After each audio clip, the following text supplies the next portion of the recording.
The door to my own workshop slammed so hard the mason jars on the shelf rattled. I stood there with sawdust on my boots and a coffee going cold in my hand, and I watched my son-in-law walk away without looking back. He hadn't even taken off his shoes when he came in. That was a Tuesday in late October. The maples out back had already gone bare, and there was that particular gray in the sky that only comes to northern Ontario when winter is serious about arriving. I remember thinking, as I watched him cross the yard to his truck, that I had built that workshop with my own hands 40 years ago, and somehow I was the one standing in it feeling like a stranger. My name is not important. What happened to me is, I'd spent 34 years working as a land surveyor for the provincial government, most of it outdoors, most of it alone or in small crews. My wife, Dottie, used to say I communicated better with tree lines than with people, and she wasn't wrong. We raised one daughter, Simone, in a cedar-sided house on 6 acres outside of Sudbury. Nothing fancy. A good well, a wood stove that worked, a vegetable garden. Dottie kept going until her knees wouldn't let her anymore. When Dottie passed, pancreatic cancer, February of 2019, 6 weeks from diagnosis to the end, I stayed in that house because leaving felt like giving something else away. Simone was 31 when her mother died. She drove up from Toronto for the funeral and stayed 2 weeks, and in those 2 weeks, she was the daughter I always knew she was. Gentle, practical. She organized the paperwork. She cooked. She sat with me on the porch at night, without trying to fill every silence. I was grateful for that. I was so grateful. She met Callum the following spring, a corporate finance consultant, which I later learned means he advised companies on how to restructure debt in ways that benefited the restructuring advisors more than the companies. He was from Vancouver originally, sharp dresser, the kind of man who calculates the tip on his phone before the bill arrives. Simone brought him up that August. He toured the property with his hands in his pockets, looked at the tree line, and said, "You've got a lot of land here that isn't doing anything." I said, "It's doing plenty. It's standing there." He smiled at that. I thought he was being polite. I was wrong about what he was doing. They married the next June, a small ceremony in the Distillery District in Toronto. I wore my good navy suit. I danced once, badly, and Simone laughed, and it was a fine day. I drove back to Sudbury the next morning and didn't hear from them for almost 3 months. Not unusual. Simone and I had always been close, but not in the way that requires constant contact. We texted. She called on Sundays sometimes. I figured they were building their life, and I was glad for it. It started so gradually that I couldn't tell you exactly when it shifted. The first thing was the suggestion that I was rattling around up there alone, as Callum put it on a video call one Sunday in November. Simone was sitting beside him, and she nodded when he said it, and something in the way she nodded, too quickly, like she'd heard it before, made me pay attention. They thought I should consider downsizing, maybe a condo in town. The house was a lot to maintain for one person. The property taxes were only going to go up. Had I thought about what I would do in a medical emergency out on 6 acres with no neighbors for a kilometer? I said I had thought about it, and I had decided I was fine. The second thing was the money. Callum had an investment opportunity. He was always careful to say opportunity, never scheme, never risk, involving a small-cap mining company outside of Timmins. He said he could get me in early. He said the upside was significant. He said a man with my assets, sitting in GICs, was leaving serious returns on the table. I told him I liked my money where it was. He said I'd think differently when I saw the prospectus. I never asked for the prospectus. The third thing was when they announced they were moving in. Simone called on a Wednesday. She said Callum's Toronto lease was up, that they'd been having trouble finding something in their price range in the city, and that they thought, she said we thought, but I heard he decided it would make sense to come and stay with me for a while, just until they sorted out their next move. 6 months at the outside. She said it would be good for me not to be alone. She said I could use the company. I said yes. She was my daughter. Of course I said yes. They arrived on a cold Friday in February with a rental truck and too much furniture. I had cleared out the guest room and the spare room and moved Dottie's sewing things into the basement. Callum stood in the front hall and looked at the layout of the house and said, "We'll need to talk about how to optimize the space." I didn't know what that meant. I found out soon enough. Within 2 weeks, my chair, the leather recliner I'd had for 20 years, the one positioned in front of the wood stove, had been moved to the corner and replaced with a love seat they'd brought from their place. My tools were consolidated to one half of the workshop so Callum could store hockey equipment and a rowing machine in the other half. The rowing machine was used twice. Simone repainted the kitchen a shade she called warm sage, which was green. I didn't mind the green. I minded that nobody asked. But I am not a man who makes noise about things like furniture and paint. I was raised to be patient, to hold my tongue and watch. My father was a logger, and he taught me that you learn more by being still than by talking, and that lesson had served me in 40 years of reading land. It served me here too. I watched. What I saw was this: Callum had a plan, and Simone either didn't see it or had convinced herself it was something else. He started talking about the property to his friends on calls I could hear from the kitchen. He talked about the footprint and the development potential, and once, when he didn't know I was in the hallway, he said to someone, "The old man's reasonable. It's just a matter of framing it right." The old man. I stood in that hallway for a moment. Then I went back to the kitchen and poured myself a coffee and sat down at the table where I had eaten breakfast for 34 years. And I thought about my father and about what it means to know when something is coming for you and to be ready. In March, Callum sat me down. He had a folder. He had printed documents. He spoke about estate planning and tax efficiency, and something called a family trust that would, he explained, allow me to transfer ownership of the property while retaining the right to live on it for my lifetime. He made it sound like something a responsible man would do for his family. He put a pen on the table. I looked at the pen. I looked at the folder. I looked at my daughter, who was sitting across from me with her hands folded and her eyes somewhere between hopeful and embarrassed. I said, "I'll have my lawyer look at it." Callum said there was no need for the expense. He said he'd had it reviewed already. I said that was kind of him, and that I'd still have my own lawyer look at it. He smiled with his mouth and not his eyes and said, "Of course. No rush, whenever I was ready." I called my lawyer the next morning. His name is Gilbert Tran, and he's been handling my affairs since 2003. Wills, the odd real estate matter. Nothing dramatic until now. I drove into town and sat across from him and put the folder on his desk. He read it carefully. He asked me a few questions. Then he took off his glasses and set them down and said, "Stuart, if you sign this, you will own nothing. Your right of residence is terminable under Clause 14C, under circumstances so broadly written that a first-year student could find a way around it." I sat with that for a moment. I said, "How long have I got, do you think, before they push harder?" Gilbert said, "Based on this document, not long." I drove home that afternoon on the highway I'd driven 1,000 times, past the rock cuts and the frozen lakes and the stands of black spruce, and I made some decisions. The first decision was that I would say nothing, not yet. The second decision was that I would start documenting everything. I had an old digital recorder I'd used for field work, logging notes when my hands were too cold to write. I started keeping it in my shirt pocket. I also started keeping a notebook, dated entries, nothing dramatic, just facts. What was said, when, in front of whom.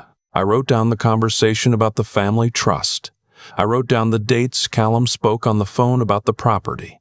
I wrote down the day I found him in my workshop going through the drawers of my filing cabinet. He said he was looking for a tape measure. I said I kept tape measures on the pegboard. He said he must have missed them. I said I supposed so. I wrote that down too. Spring came. The ice went off the lake at the back of the property in mid-April, which was early. I walked out there most mornings because I always had. The birch trees were coming in, and the ground was soft, and I felt, out there by the water, that I still understood something about the world, even if my house had been rearranged around me. In May, something happened that I had not expected. Simone and I were alone one afternoon. Callum had driven to Toronto for a client meeting, and she came out to the workshop where I was repairing a chair. She stood in the doorway and watched me work for a while, and then she said, quietly, "He's not a bad person, Dad." I kept working. I said, "I know." She said, "He just gets focused on things." I said, "I know." She was quiet for a long time. Then she said, "I'm sorry about the chair. Your chair. I should have asked." I put down my tools then. I looked at my daughter, who had her mother's eyes and her mother's way of knowing when she'd done something wrong without quite being able to say it directly. I felt something loosen in my chest that had been tight for months. I said, "There are things I need to tell you. Not today, but soon." She looked at me for a long moment, and then she nodded, and we didn't say anything else about it. What happened 2 weeks later is what I think about when I think about how a person shows you who they really are. Callum had been on the phone all morning. I didn't know with whom. In the early afternoon, I was coming in from the garden. I'd been turning soil, getting the beds ready, and I came through the back door and into the kitchen. And Callum was standing there. And something had shifted in him. The patience he usually carried like a consultant carries a business card was gone. He said without preamble that he needed me to sign the transfer documents that week, that there were interested parties who needed clarity on the property status, that I was being unreasonable in a way that was affecting his professional relationships. I said I wouldn't be signing anything. He said, and this is in my notebook, exact words, "You're a retired government worker living on 6 acres you can barely manage. What exactly do you think you're protecting?" I said I was protecting my home. He stepped toward me. Not a large step, but deliberate, and he put his hand on the kitchen counter and leaned in and said, "Old men who don't make plans end up with no choices." I looked at him for a moment. I was 67 years old. I had spent decades reading land and conditions that would have sent him back to his car. I said very calmly, "I think you should move out of my house." That was when Simone came in from the hallway. I don't know how much she'd heard, but she'd heard enough. She looked at Callum and she said his name, just his name, very flat, and the expression on her face was one I recognized. It was the expression Dottie used to call the end of discussion. Callum left the kitchen. Simone stood there for a moment. Then she sat down at my table and she put her face in her hands, and she stayed that way for a long time. And I sat across from her and waited. Because that is what you do. She said eventually, "I didn't know about the interested parties." I said, "I figured." She said, "How long have you been keeping track?" I said, "Since March." She looked up. Her eyes were red. She said, "What are you going to do?" And I said, "I was thinking about having some people for dinner." She looked at me for a moment. Then, despite everything, she almost smiled. She said, "That sounds like something Mom would have done." I said she was smarter than both of us. I called Gilbert the next day. I told him what I needed. He said he could arrange it. I told him the date, a Saturday, 3 weeks out, and asked if he could be there himself. He said he would. I also called an old colleague from the ministry, a woman named Beatrice who had gone into property law after retirement, and I asked her the same thing. She said she'd bring her notes. I told Callum and Simone I was having a small dinner. I said I wanted to talk through the property question properly, with a few people who knew me and could help us find a solution that worked for everyone. Callum brightened at that. He said that was very mature. He said he appreciated my willingness to move forward. He offered to bring wine. I said that would be lovely. I spent the 2 weeks before doing what I always do when something matters. I went through everything carefully. I organized the recordings.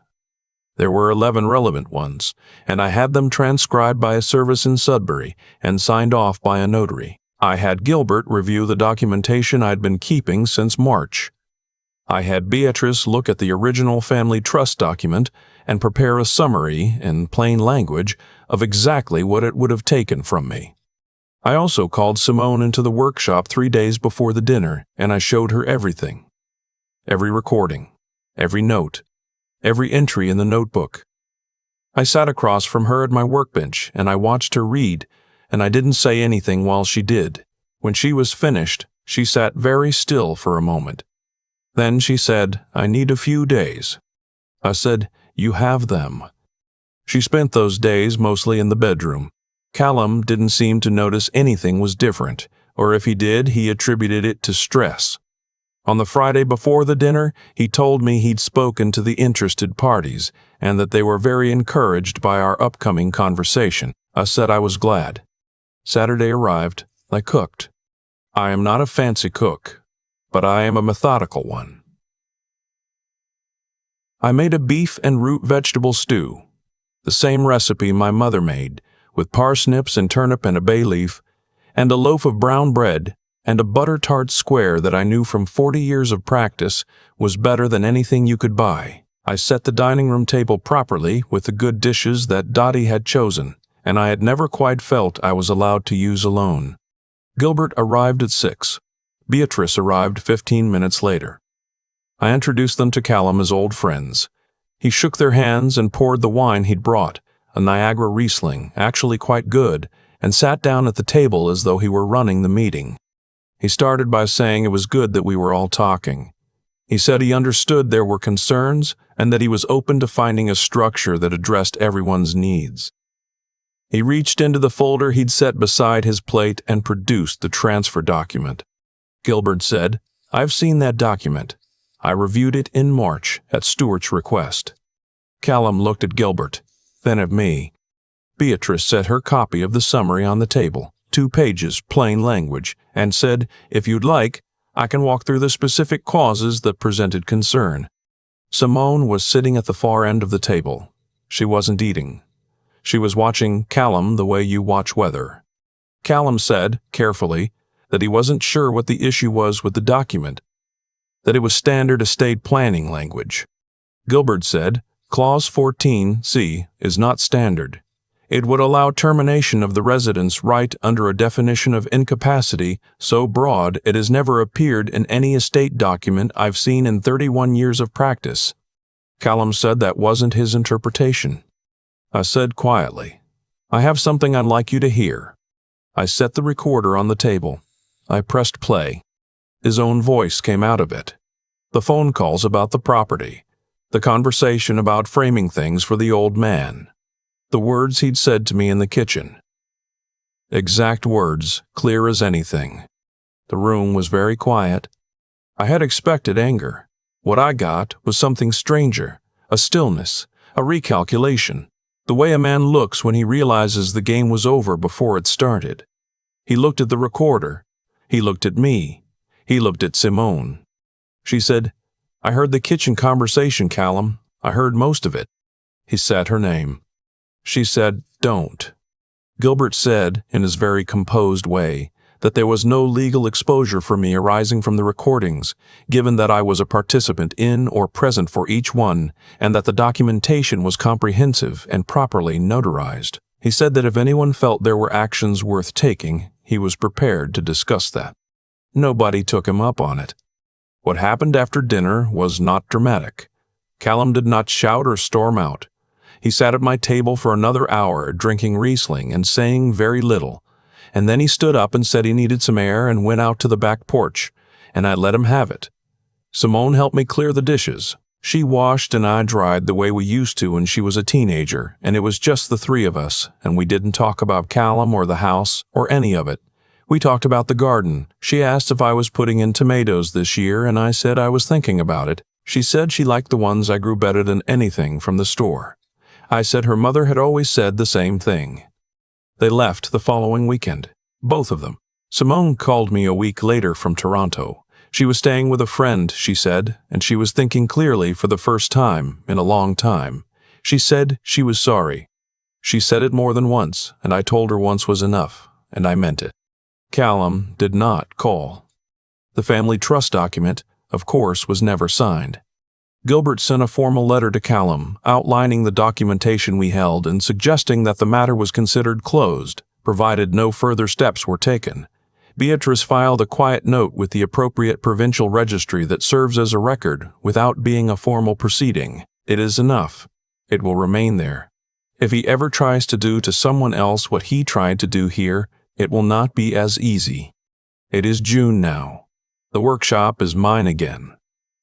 The rowing machine went with him, and I was glad to see it go. I moved my chair back in front of the wood stove, which I don't need in June, but which I look at sometimes just for the satisfaction. Simone drove up 2 weekends ago. She brought groceries, and we planted the tomatoes together. And in the evening, we sat on the back porch and watched the light go off the lake, and she said she didn't know how to explain what had happened to her over those 2 years. How things had shifted so slowly she hadn't noticed until they were too far. I said I thought that was how it worked. I said that's why you have to keep track. Know what was there before, and notice when it starts to change. She said, Mom would have caught it earlier. I said, your mother caught everything earlier. We sat with that for a while. The loons were out on the lake. There's something about a loon call in the evening that stops every other thought in your head, and we both let it. I am 67 years old.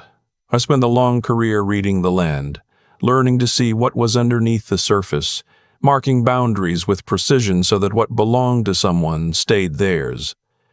I thought I was done with that work. It turns out the work does not always end when you retire. The chair is mine. The house is mine. The 6 acres going down to the lake, and the birch trees coming in along the shore, and the workshop I built 40 years ago with lumber from a yard outside of Sudbury. All of it is mine. I learned a long time ago that a boundary is only real if you're willing to hold it. I held it. I think about the moment Callum put that pen on the table and waited. He was so certain. That is the thing I keep coming back to, not the anger of it, but the certainty. He had looked at me and seen someone whose time for making decisions had passed, a retired man in a house too big for him, with no fight left worth accounting for. He was wrong about what he was looking at. There is a kind of cause and effect that has nothing to do with luck or fate or anything you'd find in a sermon. It is simpler than that. What you do accumulates. The choices you make, the way you treat people, the shortcuts you take, because you believe no one is paying attention, all of it builds into something, and eventually that something becomes the ground you're standing on when everything comes due. Callum had spent years reading situations and finding the angle. He was skilled at it. What he hadn't accounted for was that I had spent 40 years reading land, learning to see what was under the surface, to notice what had shifted and what hadn't moved at all. He thought he was the one doing the measuring. He didn't know I'd been keeping records since March. I don't think he was a purely cruel man. I've thought about this a lot, out in the workshop, or walking down to the lake in the morning. I think he was a man who had never been required to be honest when dishonesty was more convenient. Nobody had held the line, and so the line kept moving, a little at a time, until he found himself sitting at an old man's dinner table, listening to his own voice come out of a recorder, and the line was suddenly very clear and very still. That is what happens when a person confuses patience for passivity. I was quiet for months. I said very little. I did not confront. I did not accuse. I did not threaten. I watched, and I wrote things down. And I kept thinking clearly when it would have been easier to get angry. That is the only thing that made the difference. Not cleverness, not luck. Just the discipline to keep my head when someone was counting on me to lose it. Simone asked me once, after everything, how I had stayed so calm. I told her the truth. I wasn't calm on the inside. I was afraid. Afraid of losing the house, afraid of losing the house, afraid of losing her, afraid that I had somehow missed something I should have seen earlier. But fear and clear thinking can exist in the same person at the same time. You don't have to wait until you're not afraid to do the right thing. You just have to keep going anyway. That is what I want anyone who has sat in a similar kitchen, looking at a similar pen on a similar table, to understand. The people who try to take things from you, your home, your dignity, your sense of what is yours, they depend on you feeling too tired, too old, too alone to do anything about it. They are counting on your silence. The most disruptive thing you can do was be quiet in a different way, not the silence of defeat, the silence of someone who is paying close attention and keeping track. Gilbert sent his letter. Beatrice filed her note. The property is mine. And Simone drove up last month and we planted tomatoes, and in the evening we sat by the lake, and the loons were out. That is enough. That is more than enough.